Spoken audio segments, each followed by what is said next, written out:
I've been telling you about my week. One woman's week, in one apartment, in one city, in 1 year. And I hope it's been real to you. The specific texture of it, the coffee and the audition, and Jack's questions, and the geranium. I hope it's been the thing it was supposed to be, which is a life from the inside. But today I want to take you outside. I want to step back far enough that you can see the whole picture. Not just Vera Lane at the corner table, but the canvas she's painted on. The year, the country, the world. What 1947 actually is underneath the coffee and the noir and the seam situation. Because 1947 is a specific, complicated, important moment in American history. And I think you should understand what that means, what it costs, what it contains. I'm going to tell you what 1947 is, all of it.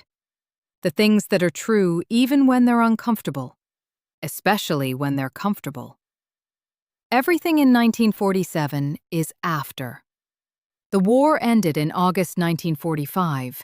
By the time we arrived in this year, January 1947, the calendar turning, the world beginning another rotation, we are 19 months out from the end of the largest, most devastating conflict in human history.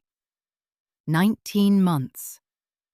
In historical terms, nothing. In human terms, everything. In practical terms, somewhere in between, which is where most of history actually lives.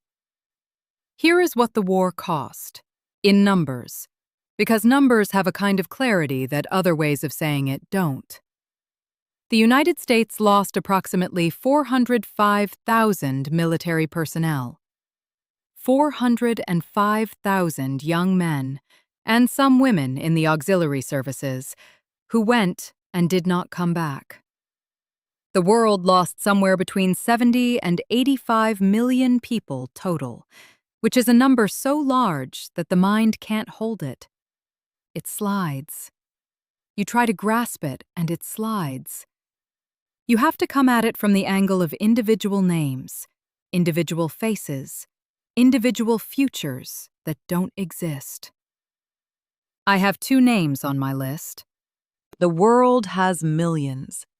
Every family in America has its version of the list.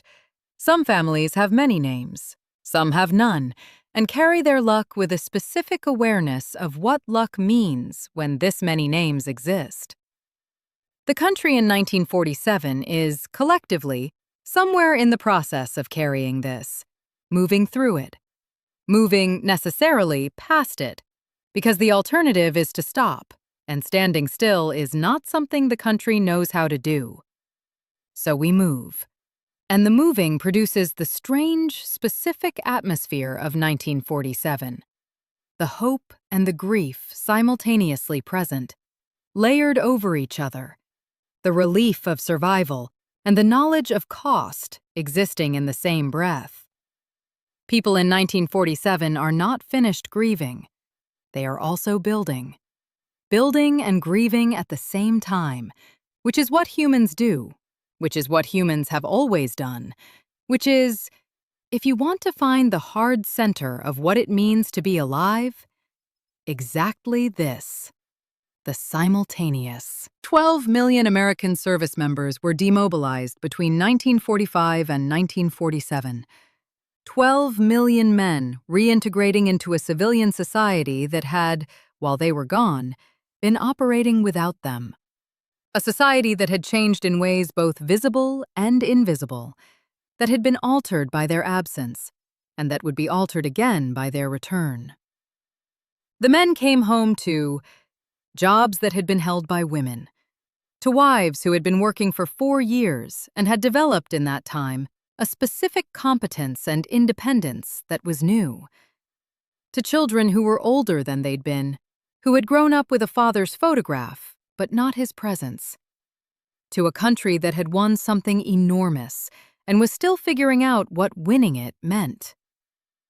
In 1944, before the war ended, Congress passed the Servicemen's Readjustment Act, what everyone calls the GI Bill. It provides returning veterans with low-cost mortgages, low-interest loans to start businesses, 1 year of unemployment compensation, and funding for education and vocational training.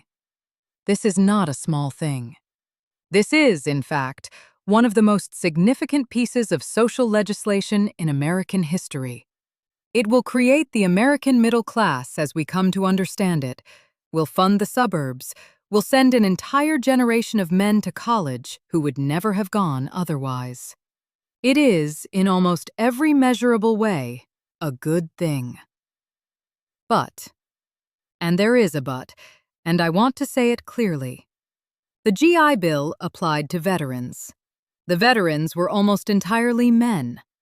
The women who worked in the factories and the offices during the war, who held the economy together while the men were gone, who built the ships and the planes and the ammunition, who kept the country running. These women are not eligible for the GI Bill because these women were not veterans. The story of 1947 has this shape. The men come home, the women step back, the resources go where the resources go, and the country calls this restoration of the natural order. I'm not saying it's simple.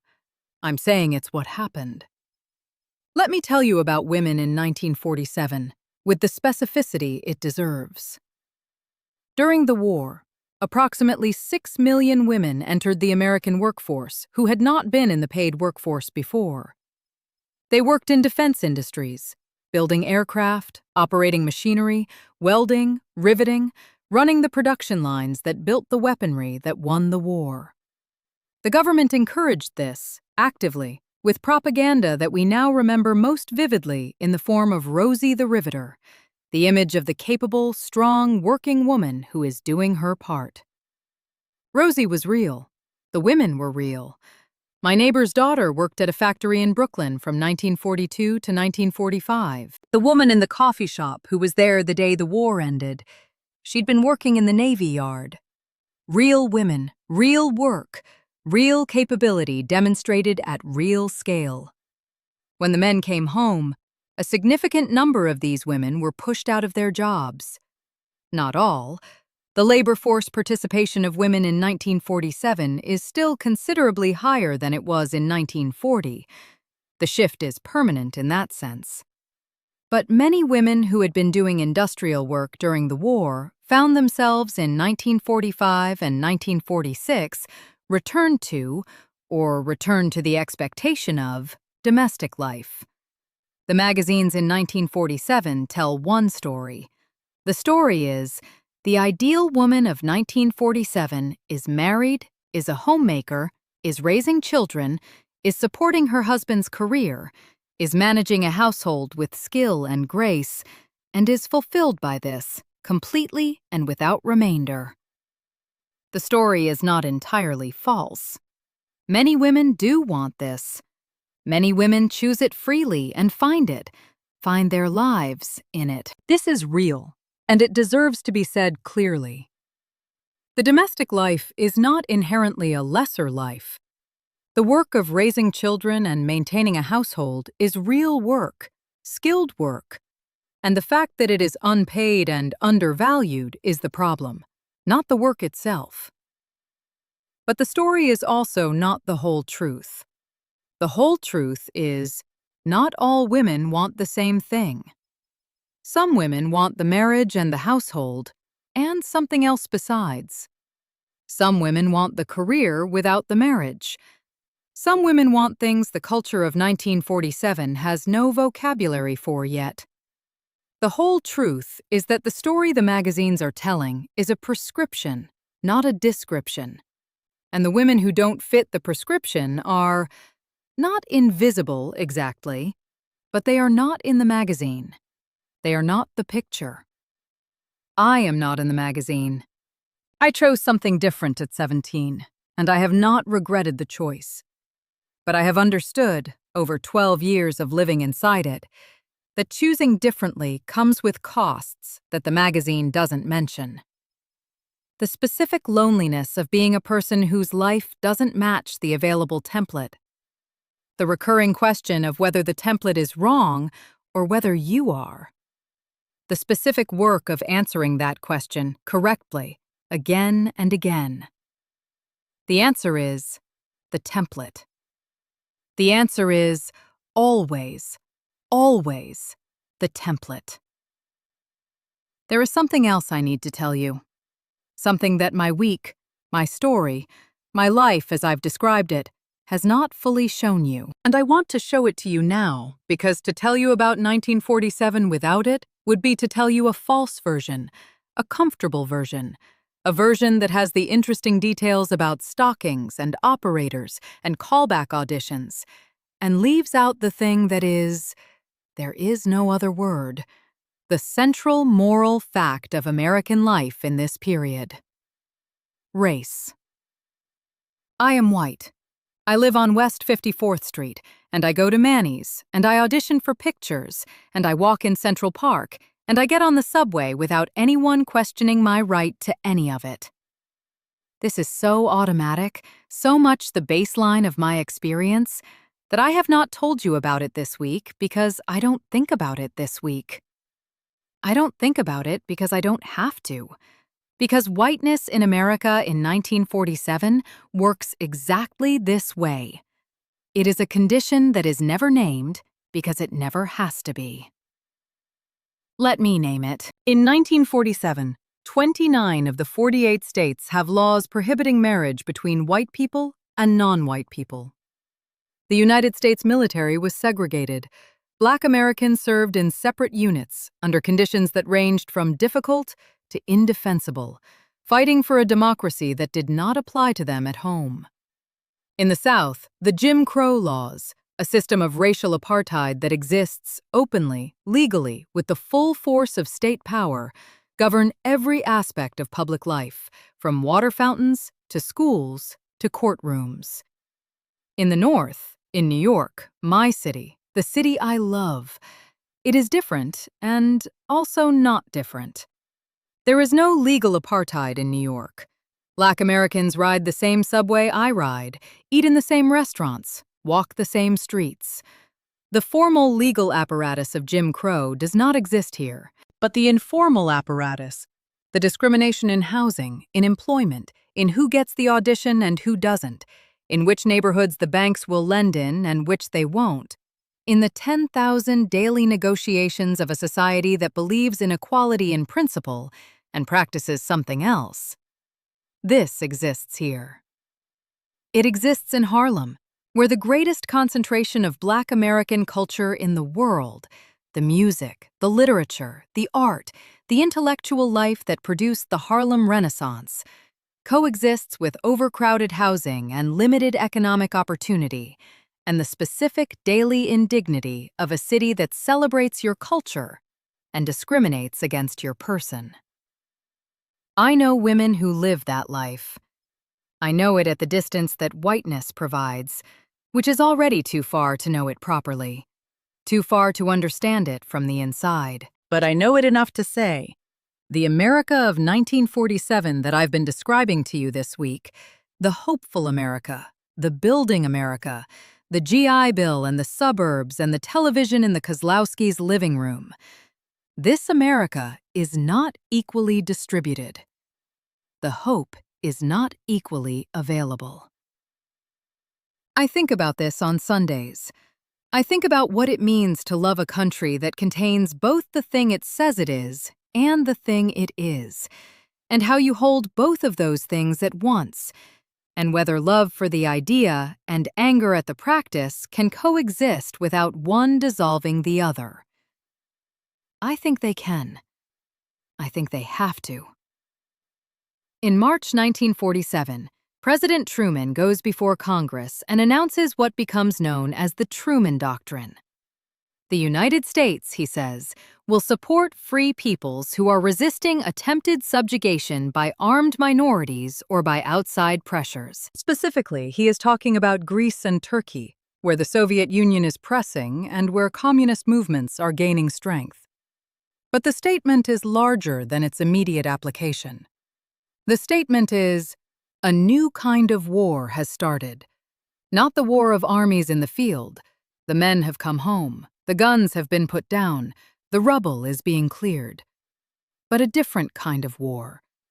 A war of spheres and influence and ideology, of competing systems and proxy conflicts, and the specific anxiety of two powers with nuclear weapons looking at each other across a world that has just finished surviving one catastrophe and would very much prefer not to have another. The Cold War. It doesn't have that name yet in 1947. Journalist Walter Lippmann will use the phrase in October, and it will stick. It will become the organizing concept for the next 4 decades of American life. But in 1947, it is simply the new reality. The sense that the world has not arrived at peace so much as at a different kind of tension.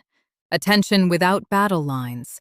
A tension that lives in the speeches and the newspapers and the diplomatic correspondence, and increasingly, in the imagination.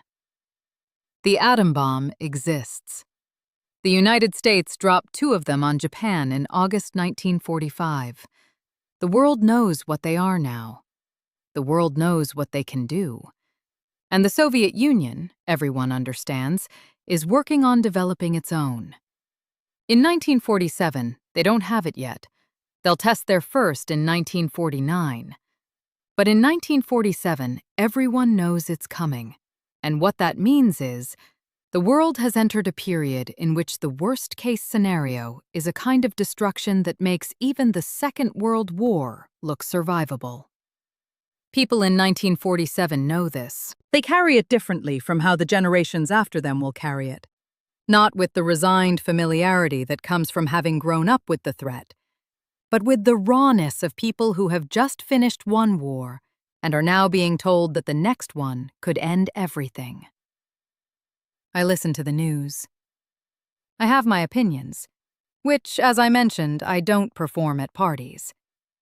But underneath the opinions is the feeling. I won't pretend it isn't there.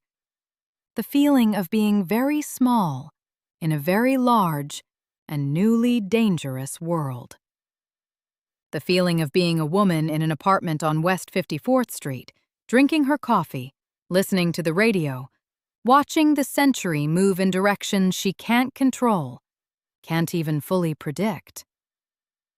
And still going to the audition, still working on the monologue, still believing. This is the thing. This is what I keep coming back to. Still believing that the work matters. That the 200 people in a theater who forget their day for 2 hours matter. That the small human act of saying something true in a room is not rendered irrelevant by the size of what's outside the room. It isn't. I'm certain of this the way I'm certain of very few things. One more thing. In 1947, a specific thing is happening in the industry I work in that I want to name, because it is the kind of thing that is happening in plain sight and that people are making choices about. The choice to see it or not. The choice to say something or not. The choice to take one side or the other of a line that is being drawn, in a way that will define careers and lives. The House Un-American Activities Committee, HUAC, has been around since 1938. It has been investigating alleged communist and fascist influence in American institutions. In October 1947, it turns its attention to Hollywood. The hearings begin. The committee wants to know who in the film industry has been a member of the Communist Party, who has communist sympathies, who has been influenced by communist ideology in their work. They call witnesses. Some of the witnesses cooperate. Some of them name names. Give the committee the names of people they know or suspect to have left-wing associations, trading information for their own professional safety. Some witnesses refuse to cooperate. 10 of them, writers and directors, the Hollywood 10, refuse on First Amendment grounds. They are cited for contempt of Congress. They will go to prison. They will be blacklisted from the industry. Their names given to the studios, who agree, quietly and not so quietly, not to hire them. The blacklist has begun. It will grow. Over the next several years, hundreds of people in the industry, writers, directors, actors, crew, will find their names on lists and their phones stopped ringing. Some will leave the country. Some will work under pseudonyms. Some will inform, trading names for survival. Some will hold firm and lose everything. I watch this. I am watching this in October 1947. I have my opinions. I'm a woman in this industry who understands what it means to be told what you're allowed to say and what the consequences are for saying the wrong thing. The parallel is not exact. Nothing is exact. But the shape of it, the specific shape of a system that punishes people for their beliefs, that uses professional destruction as the tool of political conformity, the shape of that is familiar to me in a way that I find impossible to ignore. I'm not going to tell you what to think about it. I'm telling you it's happening. I'm telling you that people I know are in the middle of it, making impossible choices, and that the industry where I am trying to build my life is having its own kind of war, different from the Cold War and related to it, and that the outcome of it is not clear from where I'm standing. History will decide what this was. I'm living inside it. Let me come back to the corner table. Let me come back to the coffee and the seams and the button and the callback on Tuesday. Let me come back to Vera Lane's specific, granular, one-woman life. I've taken you outside it today. I've shown you the canvas, the scope, the weight of the year. I've shown you the things that my week contains that I didn't tell you in the dailiness, the structural realities, the historical forces, the big machinery turning in the background while Rita refills the coffee cup and Mrs. Petrova's geranium holds its red. The reason I've shown you this is I want you to understand what it means to live inside it. To live inside a year that contains all of this, the aftermath of the war, the beginning of the Cold War, the restructuring of the economy and the household, the question of race and who the recovery is for, the political pressure on the industry, and to still go to the rehearsal room, to still work on the monologue, to still believe that the corner table and the third cup of coffee and the woman who looks like she knows something are not made irrelevant by the size of everything else. The individual life is not made irrelevant by history. The individual life is where history happens. It happens in the choices of 12 million men returning to a country and 12 million women negotiating what that return means. It happens in the shop girl at Saks, who has been on her feet since 8 and is still performing her helpfulness. It happens in Helen the operator, connecting the city to itself, hearing everything, saying nothing. It happens in the man feeding pigeons on Saturday and the couple on the bench with their shoulders touching. It happens in you, in whatever year you're in whatever apartment, with whatever version of the geranium on your fire escape and the coffee in the pot and the work you're trying to do in the time you have. The individual life. That's what this is. That's what 1947 is. Thank you for coming outside with me. We'll go back in next time.